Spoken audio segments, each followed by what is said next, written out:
Good evening, I'm Katerina Georgieva. This is CBC Windsor News. Thanks for being with us. We begin tonight with a man fighting for better support from assisted living. As Dalton Chen reports, inadequate care is putting his health at risk. The daily life of Amherstburg's Zachary Ghazali is a struggle because of his rare degenerative disorder. But the 33-year-old paraplegic says that struggle is constantly being made harder at the hands of unreliable and untrained support workers.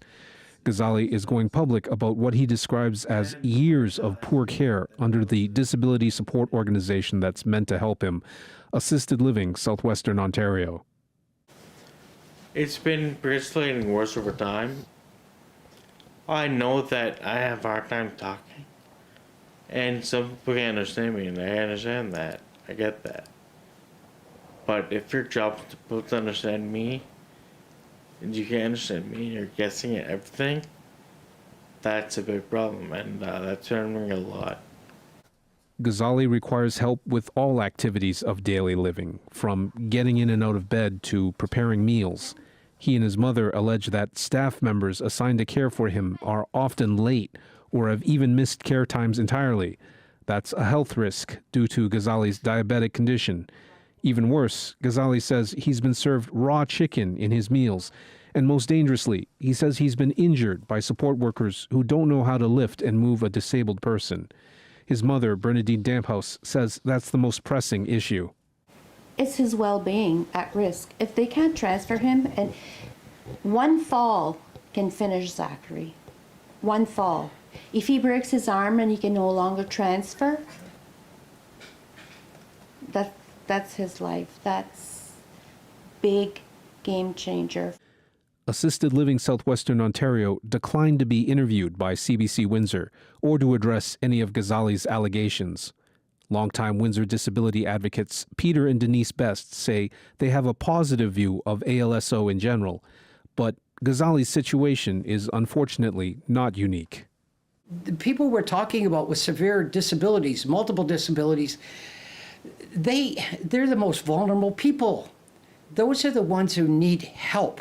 When they speak up, it makes things even more difficult for them, but they need to be able to speak up without fear of having their services withdrawn. Ghazali says he has filed a formal complaint with the Office of the Ontario Ombudsman. He says he's doing this because he has no other recourse after many emails and calls with ALSO management. CBC Windsor has seen some of his correspondence about his care. Act like nothing they've done was wrong and they're doing their best and they'll do better, but there's nothing that's done. We've acted with the same thing for years and nothing's changed. Dalton Chen, CBC News, Windsor. Going up against an insurance company to get benefits after a car crash isn't always easy. A group of lawyers says the tribunal that hears those disputes isn't fair. The CBC's Jason Vio spoke with one woman who was forced to represent herself, even though she asked for help. The Ontario Trial Lawyers Association is demanding an immediate review of the License Appeal Tribunal. That's a provincial body that often oversees disputes that involve people seeking compensation from their insurance companies after something like a car crash. The association is pointing to some concerning trends around fairness and transparency, and they say some new numbers show that there are very few people who represent themselves in this process, and even fewer of those people are successful in winning against an insurance company. Local lawyer Joanna Sweet says this process was designed so that people could represent themselves, but clearly she says that's not happening. It's not a fair playing field. Insurance companies have a ton of resources at their disposal. They have a lot of money, they have a lot of manpower, and the regular person off the street who's been injured in a car accident, they're up against a giant, and they need rules that will help them navigate that system. In one of those instances, an Ontario woman was forced to self-represent. 56-year-old Ophelia Fernandez of Mississauga was crossing the street when she was struck by a car back in 2019. She sustained a brain bleed, concussion, fractured arm, post-traumatic headaches, and other injuries to her leg, knee, and shoulder. Some of those injuries she's still living with today and is unable to return to work as a dental assistant. Fernandez isn't seeking a large cash settlement.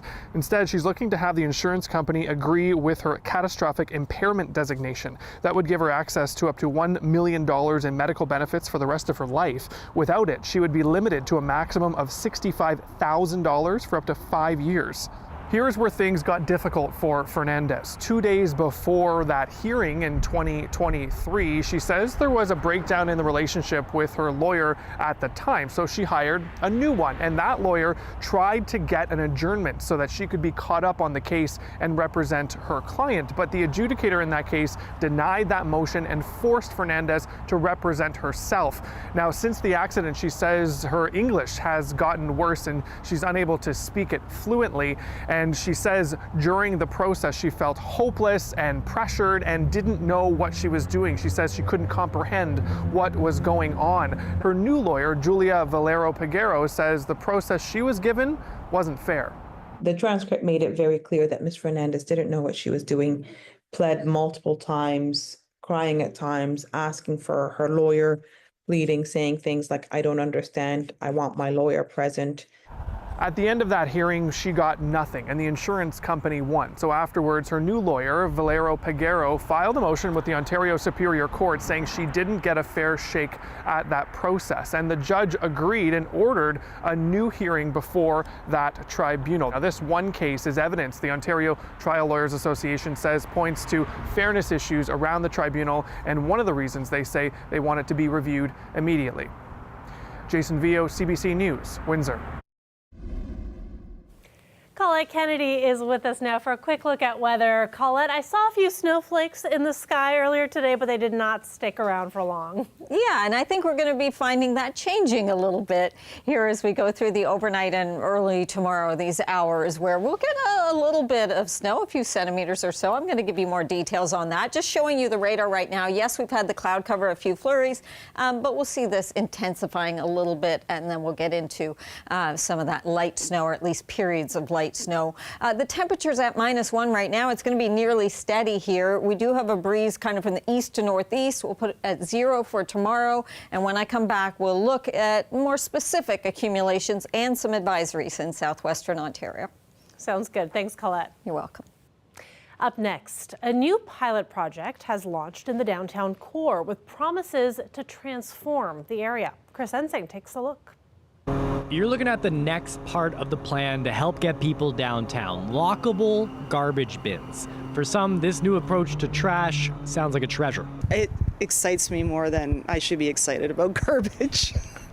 I think it's great. It might be a little bit of a inconvenience unlocking the bin every time we need to throw something away, but it's an inconvenience I'm very willing to take. We come to work almost every other day with garbage strewn about the alley, so we constantly have our bins stolen. And we've just kind of stopped investing in them. Garbage gets collected the same way. Tipping these beyond a certain point unlocks the lid. That's something that would take an incredible amount of strength for a person to pull off. It's a year-long business-only pilot project. 125 bins purchased for $70 each. This technology is not just practical, it's transformative. And it will improve our downtown overall, and there's no question to me about it that once these succeed here, they'll succeed across the city. The program is paid for by the previously approved Strengthen the Core initiative and a partnership with the Downtown Windsor Business Improvement Association. Council approved the plan to help downtown last spring. You need to be able to measure your successes. You need to be able to measure your failures. There's more enforcement with additional officers and bylaw orders issued downtown. And the city says there's more events drawing thousands of visitors. But the owner of this bar says more people need to be in the core. If you want to talk about how the Strengthen the Core has improved foot traffic, I would say it has not in any way, shape, or form. This is the slowest December we've had in 4 years, even through COVID, which says a lot. So when I see more people downtown is when I think I'll agree that it is working. As for the lockable garbage bins, they're available for business owners now, and the city expects to report back on the impact next year. Chris Ensing, CBC News, Windsor. As you know, our Make the Season Kind campaign continues all month long, collecting food for the Unemployed Help Center. And then it goes out to food banks across the region. And once again, students at Vincent Massey Secondary School have taken part, and they were determined to top last year's total. Check it out. We did great this year. We exceeded expectations. Last year we raised around 11,000 pounds, and this year we raised around 16,000 cans. All of us, including the other class, have been donating our cans. Our homeroom classes have also been donating cans. And then we've been giving back to our community, so we gave them little bags, and we've been going all the way to Southwood Lakes. My individual group hit almost 1,000 homes, and altogether we hit around 10,000 homes. We relied on the classrooms a lot to collect cans. Community-wide, we split up both classes into certain groups to go canvass with the community. All our pickups, to be honest, happened within less than a week, so I'm really proud of our class for making that happen. We have grade 9s that came in. It's a tradition to do this every year, so maybe we grow to show those grade 9s that they can bring more and more each year. I just love how creative they are and how they just dropped off bags, brown paper bags to different homes.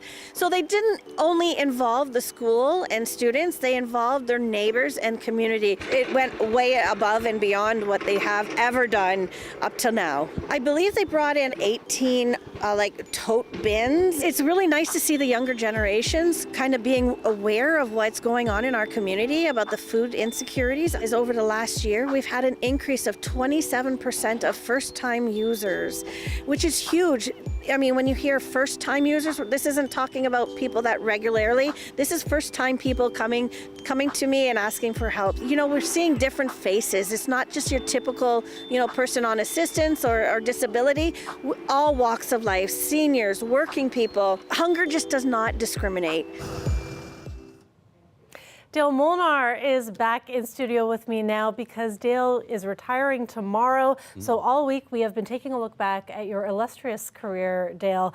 What story would you like to highlight for us tonight? Well, today it's something that I've been covering off and on for more than 2 decades. It's the border crossing that is now, of course, called the Gordie Howe International Bridge. Officials first started talking about a new crossing in the late 1990s, and check this out. I found this newspaper, this Detroit Free Press, in my locker. It's from April 2013 when Michigan got the presidential permit to build a bridge, and it says traffic could be rolling across the bridge by 2020. Well, of course, that didn't happen. It was one of the many pushback dates. It was actually supposed to happen in 2014.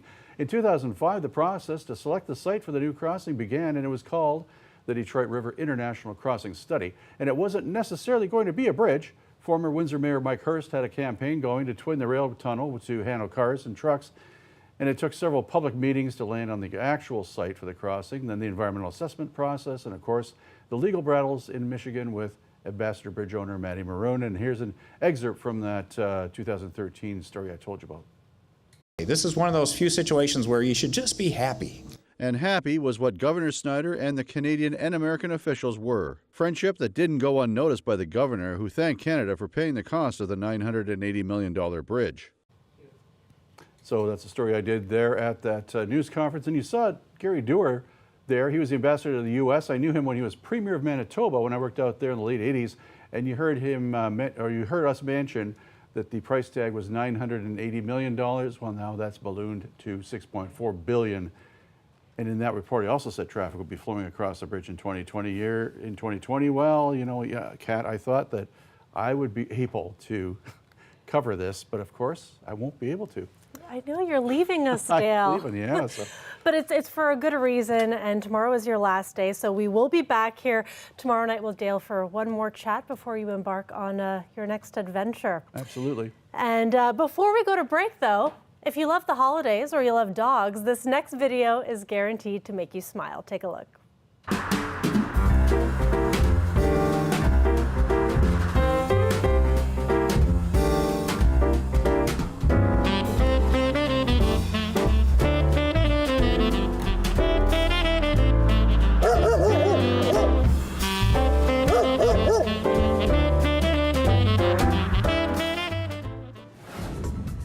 I mean, if that didn't just make your day, I don't know what would. And on that festive note, we have a new total for you for our Make the Season Kind campaign. To date, We have raised more than $14,000 and collected about 8,000 kilograms of food. And another big shout out to the students at Massey, who, as you heard earlier, went above and beyond with what they collected this year. Big thanks to everybody who's been helping us out. And if you still want to donate, you can swing by our building between 9 and 4 p.m. till the end of the month. Stay with us.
Welcome back. Prime Minister Justin Trudeau is set to announce a major cabinet shuffle tomorrow.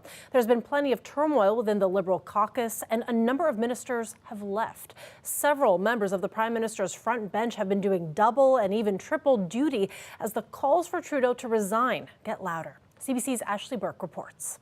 The Prime Minister is still nowhere to be seen. Holed up in his office as calls grow louder from some of his own MPs to resign, and cabinet ministers trying to fend off questions about it. There's a lot of discussions about what is going to transpire or not. I cannot provide you clarity and answers about people's futures. But as Justin Trudeau reflects on his future, he also has a country to run and a major crisis to deal with, Donald Trump's tariff threats. Sources say he's shuffling his cabinet tomorrow after 8 ministers in recent months said they're retiring or stepping down. I want to spend more time with my kids. And on Monday, the housing minister called it quits And in a stunning move, Trudeau's finance minister resigned. Sources said the Prime Minister told Chrystia Freeland he wanted to put former Bank of Canada Governor Mark Carney into the job, but he hadn't said yes. When Freeland stepped down, it sent the government into a tailspin, scrambling for a replacement. Sources said Minister François-Philippe Champagne took himself out of the running for the job before Trudeau offered it to Dominic LeBlanc, who now says Carney is out. Mr. Carney isn't about to become Canada's finance minister in the short term.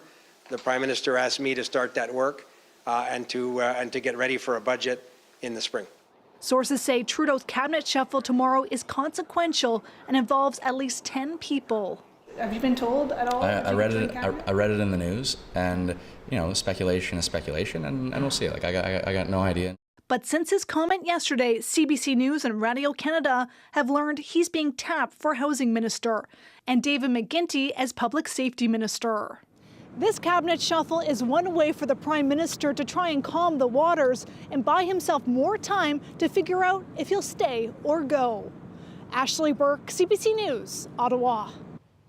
He's not yet president, but Donald Trump's influence already looms large, and he may have triggered a U.S. government shutdown just ahead of the holidays.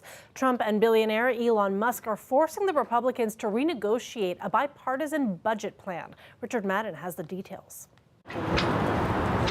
House Republicans are in an urgent scramble to keep America's government open after a massive spending bill both parties agreed upon was blown up by incoming President Donald Trump and his influential advisor, billionaire Elon Musk. Now, this first bill took months to negotiate. It would have funded the government until next spring, but it also included unrelated spending, billions to farmers, disaster assistance, and a pay raise for lawmakers. So Musk, appointed by Trump to oversee government spending, took to his platform X and trashed it, even warning Republicans of their political demise if they supported it. Trump later echoed Musk's concerns, and Republicans quickly got the message and fell in line. Some are now even applauding Musk's calls for a shutdown. The American people, just in this election cycle, said we want to reject the status quo.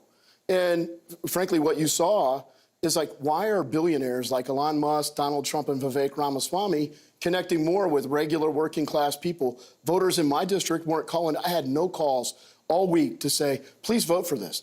Instead, I had people all week, you're not going to vote for this, are you? A government shutdown would cut the payrolls of thousands of government workers right before Christmas. It would reduce staffing at airports and shut down national parks, calling into question America's reliability to pay its bills.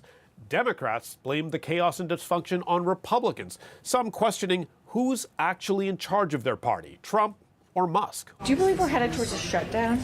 Well, if the Republicans insist on this lunacy, then yes, I suppose we will, and it'll be their fault that Americans don't get disaster relief, that Americans don't get their Social Security checks. That is on the Republicans. Mike Johnson negotiated a deal with Leader Jeffries and Chuck Schumer and Joe Biden. And now he's reneging on the deal because the shadow president, Elon Musk, said that we shouldn't be doing this deal. So this is on them. They're going to have to figure their way out of it. House Republicans have until Friday at midnight to come up with a new plan to avert a government shutdown during the peak of the Christmas holiday season.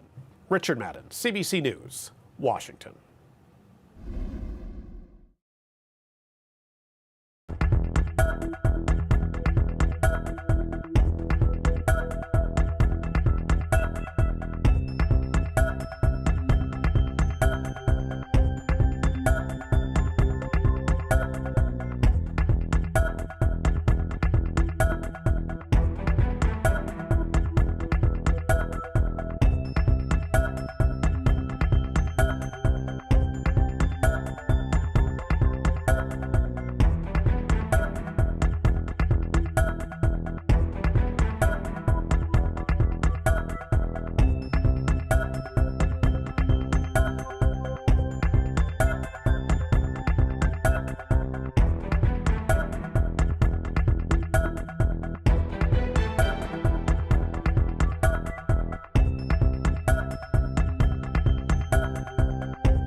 Colette is back with us now for more weather. And Colette, we know that we've got some more light snow coming this way. Tell us about that. Yeah, we do. And in some areas, because it's going to be blowing around or a little bit of enhancement from the lake, we get into a winter weather travel advisory. So that's not the case for Windsor or Leamington, but Chatham-Kent, a winter weather travel advisory, blowing snow, reducing visibility, some wet roadways, and then a little further north, including Sarnia there, snow squall watch. So the direction of these winds will be really crucial and how the system passes through. If we get into that easterly flow, that's where you can even get enough of a fetch here that you get that enhancement, and eventually it's more northeasterly, and that puts the snow squall watch into play. And then after that, northerly, allowing all that cold air that's going to be coming in for the weekend. Our current temperatures, you know, we're at -1, and we're likely going to be nearly steady there. And in fact, when we get into that flow with the influence from the lake, we may find that temperature by tomorrow morning kind of comes up towards freezing, and then after that it will be dropping off. So wind chill, yeah, the winds aren't terribly strong, doesn't take much, makes it feel like about -5, -6.